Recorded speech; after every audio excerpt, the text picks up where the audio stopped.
අපි ලෝකේ දියුණුව කියලා කියන කතන්දරය ඇතුලේ තමයි ඒ පරිණාමයත් එක තමයි ඒ භෞතික සංවර්ධනයත් එක තමයි මේක සිද්ධ වෙන්නේ.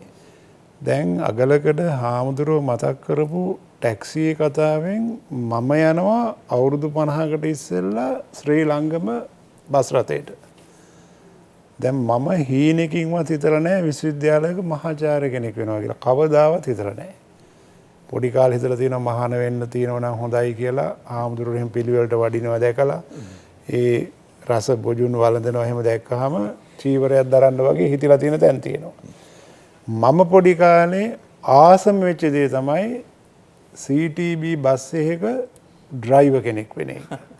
ඒ මොනවත් නෙමෙයි පුදුම ආසාවක් තිබුණා. මොකද ඒ CTB ඩ්‍රයිවර්ට කරන සැලකිලි එයාගේ ඒ රත පැදවීමට මට තියෙන ආසාව ඒ ආසාවෙන් මං ඒ රස්සාවට ගිහිල්ලා මට මාසෙකට පඩියකුත් හම්බ වෙනවා කියන්නේ නිකන් බොදු වුණා වගේ වැඩක් ඒ කාලේ.